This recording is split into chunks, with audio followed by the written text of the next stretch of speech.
வணக்கம் நண்பர்களே, வாழ்க வளமுடன். இப்போ மேக்ஸிமம் எல்லாருமே திருமணத்துக்கு தான் ஜாதகம் பார்க்குறாங்க.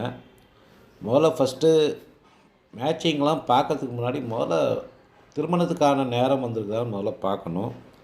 திருமணத்துக்கான நேரம் வந்ததுக்கப்புறம் தான் நம்ம மேரேஜ் மேட்சிங்கே பார்க்கணும்.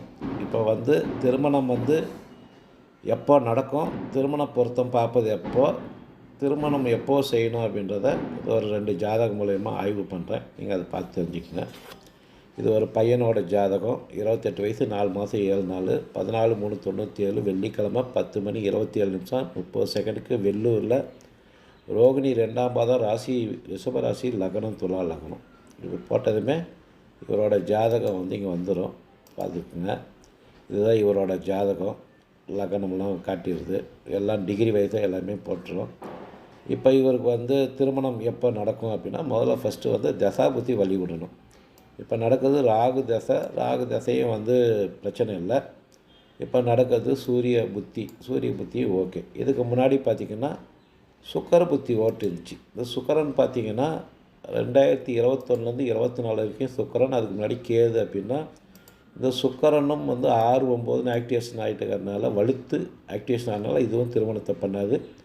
அதுக்கு முன்னாடி இருக்கிற கேதுவும் திருமணத்தை பண்ணாது. முதல்ல திருமணம் ஒன்று பண்ணணும் அப்படின்னா தசாபுத்தி வழி விடணும். தசாபுத்தி வழி விடாமல் எந்த காரியம் நடக்காது. இப்போ இருக்க செவ்வாயோ சனியோ கேதுவோ புத்தி நடக்குது அப்படின்னா அந்த டைமில் திருமணம் நடக்காது. ஃபஸ்ட்டு ரூல்ஸ் இது தான். எப்பயுமே திருமணம் நடக்கிறதுக்கு முதல்ல புத்தி வழி விடணும். புத்தி தசையை வழி விடணும், இல்லை புத்தி வழி விடணும், அந்தரம் வழி விடணும். இதெல்லாம் பண்ணால் தான் முதல்ல திருமணம் நடக்கும். திருமண வாழ்க்கை எப்படி இருக்குன்றதுக்கு நம்ம லக்னத்தை பார்ப்போம், 7ஆம் பாவத்தை பார்ப்போம், அதுக்கப்புறம் சுக்கரனை பார்க்குறது. இது பொருத்தத்துக்கு நம்ம பார்க்குறது. முதல்ல திருமணம் நடக்கணும் அப்படின்னாவே இந்த டைமில் தான் இவருக்கு திருமணத்துக்கு சப்போர்ட் பண்ணோம். அப்படின்னா அப்போ ராகு திசையில் சூரிய புத்தியில் திருமணத்துக்கு சப்போர்ட் பண்ணுது. அப்படின்னா 2024 25 நவம்பர் வரைக்கும் திருமணத்துக்கு சப்போர்ட் பண்ணுது. அப்படின்னா இதில் எந்த புத்தி அப்படின்னா, இது எந்தெந்த பாவம் 5, 7 தொடர்பு கொள்ளுதோ அந்த புத்திங்கெல்லாம் சப்போர்ட் பண்ணும். இல்லை 5, 7க்கு ஃபேவரான புத்திகள் 3, 7, 11, 5, 7, 9 இது மாதிரி ஏதாவது 7ஆம் பாவத்துக்கு ஃபேவரான புத்திகள் வரும்போது திருமணத்துக்கு ஃபேவர் பண்ணும். 6ஆம் பாவம் 12ஆம் பாவம்லாம் இருந்துச்சுன்னா ஃபேவர் பண்ணாது. இப்போ பார்த்திங்கன்னா இப்போ இவருக்கு ராகு தசையில் சூரிய புத்தி. அதுக்கப்புறம் பார்த்திங்கன்னா இவருக்கு அலைன்ஸ் பார்த்தது 18/5/2025 பெண் பார்க்க போனது. பெண்ணு ஓகே ஆனதும் ஓகே, மேரேஜுக்கு கன்ஃபர்மேஷன் ஆகிடுச்சு. சரி, இது எப்போ செய்யலாம் அப்படின்னா, இதுக்கு அடுத்தது இப்போ ஓடிட்டு இருக்குது பார்த்திங்கன்னா, அதுக்கப்புறம் கேது சுக்கரன் 6/11 வரைக்கும் சரியில்லை. இந்த அந்தரங்கள்லாம் சரியில்லாத டைமில் நம்ம திருமணம் பண்ணக்கூடாது. அதுக்கப்புறம் 6/11 2027 வரைக்கும் சந்திரனோட புத்தி நடக்கும். சந்திரன் நல்லாவே இருக்கிறதுனால சந்திரனோட திசையில் திருமணம் பண்ணோம்னா நல்லாயிருக்கும். அதுக்கப்புறம் திசையில் அடுத்தது செவ்வாய் புத்தி வந்துடும். அதுக்கப்புறம் குரு தசை வந்துடும். இதெல்லாம் ஃபேவராக இருக்குது. ஓகே, அடுத்தது பொண்ணோட ஜாதகத்தை நம்ம பார்க்குறோம். பெண்ணுக்கு பார்த்திங்கன்னா இப்போ என்ன தசா புத்தி ஓடுது அப்படின்றத நம்ம பார்த்துட்டு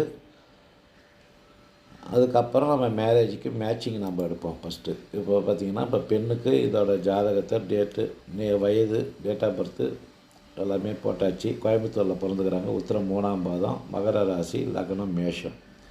இப்போ இவங்களுக்கு பார்த்திங்கன்னா இப்போ ராகு தசை நடந்துட்டு இருக்குது. ராகு தசையில் புதன் புத்தி. இந்த புதன் கொஞ்சம் ஃபேவர் இல்லாமல் இருக்குது திருமணத்துக்கு. ஓகே, அப்போ இந்த புத்தி உங்களுக்கு ஃபேவர் பண்ணுமா அப்படின்னா, இங்கே 7ஆம் பாவம் ஆக்டிவேஷன் ஆகிட்டு இருக்குது. 7ன்னு ஒரு கிரகம் எப்போ ஆக்டிவேஷன் ஆகுதோ அப்போ தான் திருமணமே நடக்கும். 7ஆம் பாவம் ஆக்டிவேஷன் ஆகுதுன்னா முதல்ல திருமணம் சார்ந்த எண்ணமோ வராது, அவங்களுக்கு அந்த சூழல் உருவாக்காது. ஓகே, இப்போ இவங்களுக்கு எப்படி தசாபுத்திகள் ஓட்டுக்குதுன்னு பார்க்கணும். இப்போ இவங்களுக்கு இப்போ மேரேஜ் டைமுக்கு இப்போ சுக்கரன் சிறப்பாகிறதுனால சுக்கரன் கொஞ்சம் சப்போர்ட் பண்ணிட்டுக்கிறாரு. அதுக்கப்புறம் இப்போ இவங்களுக்கும் அடுத்தது பார்த்திங்கன்னா சந்திர புத்தி, செவ்வாய் புத்தி. இவங்களுக்கும் பார்த்திங்கன்னா நவம்பர் மாதத்தில் மேரேஜ் அப்படின்னா இந்த செவ்வாய் புத்தி ஃபேவராக இருக்குது. அப்படின்னா செவ்வாய் புத்தியில் மேரேஜ் பண்ணலாம். இதுக்கு அடுத்தது ராகு, குரு, சனிலாம் ஓகே. அடுத்தது கேது புத்தி வரும். கேது நல்லாவே இருக்குது. அதனால் திருமண வாழ்க்கைக்கு, குழந்தை பிறப்புக்கெலாம் எந்த விதமான பிரச்சனையும் இருக்காது. அதுக்கப்புறம் சுக்கிரன், சூரியன், சந்திரன், செவ்வாய் முடிஞ்சு அதுக்கப்புறம் குரு தசை வந்துடும். மெயினாக 2 பேர்த்துக்குமே ராகு தசை ஓட்டுக்கிறதுனால இந்த ராகுன்றது பாம்பு கிரகம். நிறையா கிரகங்கள் 6ஆம் பாவத்தை இங்கே ஆக்டிவேஷன் ஆகிட்டு இருந்தாலும் இங்கே தசை 5ன்னு ஒன்று ஆக்டிவேஷன் பண்ணிட்டுக்கிறதுனால இந்த 6ஆம் பாவம் வீரியமாக வேலை செய்யாது. 5ஆம் பாவத்தோட தாக்கம் தான் அதிகமாக இருக்கும். அடுத்தது வந்து பார்த்திங்கன்னா குரு தசையும் வந்து நல்லா ஃபேவர் ஆகுது. அதனால் திருமண வாழ்க்கைன்றது பெரிய பிரச்சனையெல்லாம் எதுவும் கொடுக்காது. பெண்களுக்கு செவ்வாயை பார்க்கணும். செவ்வாய் நல்லா இருந்தாவே கணவனோட அந்யோன்யமாக இருப்பாங்க அப்படின்றது பார்க்கணும். எல்லா விஷயத்துக்கும் 6, 12, 6ன்ட்டு எடுத்துக்கிட்டே இருந்தோம்னா திருமணம்லாம் பண்ண முடியாது. அதனால் தசை எதை காட்டுது அப்படின்றது பார்க்கணும். தசை 5ன்னு காட்டினாவே 6ஆம் பாவத்தோட வீரியம்லாம் குறைஞ்சி போயிட்டே இருக்கும். அதனால் வந்து அது பெரிய ப்ராப்ளம் இல்லை. அதுக்கப்புறம் வந்து நம்ம திருமணத்துக்கு மேட்சிங் பார்க்குறோம். மேட்சிங்கில் பார்த்திங்கன்னா துலால் லக்னம், மேஷ லக்னம். லக்னம் 2ம் உத்தமன் இருக்குது. ராசி பார்த்திங்கன்னா ரிஷப ராசி, மகர ராசி. இதுவும் வந்து ராசி உத்தமம். அப்புறம் ட்ரெடிஷ்னலாக வந்து நட்சத்திர பொருத்தம் பார்ப்போம். நட்சத்திர பொருத்தத்தில் முக்கியமான வந்து ரஜ்ஜி பொருத்தம் இருக்குதான்னு பார்க்குறது. இதெல்லாம் மகேந்திர பொருத்தம் இல்லை அப்படின்ட்டு இதெல்லாம் பார்க்கக்கூடாது. இதெல்லாம் வந்து ஏன்னா குழந்தை பிறப்புன்றது தசாபுத்திக்கு ஏற்ற மாதிரி தான் அது பிறக்கும் தவிர இது ஒரு நட்சத்திரன்றது அந்த காலத்துக்கு செட் ஆகும். இந்த காலத்துக்குலாம் அது பார்க்குறதில்ல. இதெல்லாம் மெயினான இம்பார்ட்டன்ஸ் கொடுக்குறதில்ல. லக்னன்றது தான் மூளை, செயல், சிந்தனை எல்லாமே 2 பேர்த்துக்கும் ஒரே மாதிரி லக்னம் இருந்தாவே ஓரளவுக்கு அட்ஜஸ்ட் பண்ணிட்டு போயிடுவாங்க வாழ்க்கையில். மெயின் வந்து லக்னம் அதுக்கப்புறம் ராசி, நடக்கிற தசாபுத்தி. வாழ்க்கையை தீர்மானிக்கிறது தசாபுத்தி தான். தசாபுத்தி நல்லா இருந்தாவே அவங்க வாழ்க்கை சிறப்பாக இருக்கும். இப்படி தான் வந்து ஃபஸ்ட்டு மேரேஜுக்கு ஒரு ஜாதகம் எடுக்கிறோம் அப்படின்னா முதல்ல அவங்களுக்கு தசாபுத்தி சப்போர்ட் பண்ணுதா அப்படின்னு பார்க்கணும். தசாபுத்தி சப்போர்ட் பண்ணாமல் நம்ம என்ன தான் தலைகீழ நின்னாலும் திருமணம்ன்றது கண்டிப்பாக நடக்கவே நடக்காது. ஒருத்தருக்கு வீக்காக இருந்தால் இன்னொருத்தருக்கு ஜாதகம் நல்லா ஸ்ட்ராங்காக இருக்கணும். அப்போ தான் திருமண வாழ்க்கையே நல்லாயிருக்கும். இப்போ வந்து நிறையா பெண்களே வந்து இப்போ கிடைக்காதனால நிறைய விஷயத்தெல்லாம் வந்து நிறைய ஆய்வு ஆராய்ச்சிலாம் பண்ணிருக்கூடாது. இந்த ராகுக்கு செவ்வாய் சேர்க்கை, இந்த கிரகங்கள் சேர்க்கை இதெல்லாம் பார்க்கக்கூடாது. வாழ்க்கைக்கு தேவையான விஷயங்கள் அடுத்த வர தசாபுத்திகள் தான் பார்க்கணும். இப்போ குழந்தை பிறக்கணுன்னா குருவை பார்க்கணும், 5ஆம் பாவத்தை பார்க்கணும். திருமண வாழ்க்கைக்கு 7ஆம் பாவத்தை பார்க்கணும். அதுக்கப்புறம் ஆணுங்களுக்கு சுக்கிரனை பார்க்கணும். இதுதான் வந்து மெயினாக பார்க்கணும். அடுத்த வர தசாபுத்திகள் எப்படி இருக்குதுன்னு பார்க்கணும். கண்டிப்பாக அடுத்த வர தசாய்கள் எப்படி இருக்குது, 6, 12ன்னு ஆக்டிவேஷன் ஆகுச்சு அப்படின்னா கொஞ்சம் ப்ராப்ளம் இருக்குதுன்னு அர்த்தம். இது வந்து பார்த்திங்கன்னா குரு தசை சிறப்பாகவே இருக்குது அப்படின்னா இது எந்த விதமான பிரச்சனையும் இல்லை, தசாபுத்திகள் சப்போர்ட் பண்ணுது அப்படின்னு அர்த்தம். அதுக்கப்புறம் லக்னம் எல்லாமே வந்து நிறையா விஷயத்த 100%லாம் யாருக்கும் கிடைக்காது. ஒரு 50 to 60% நல்லா இருந்தாவே ஜாதகத்தை இணைச்சிக்கலாம்.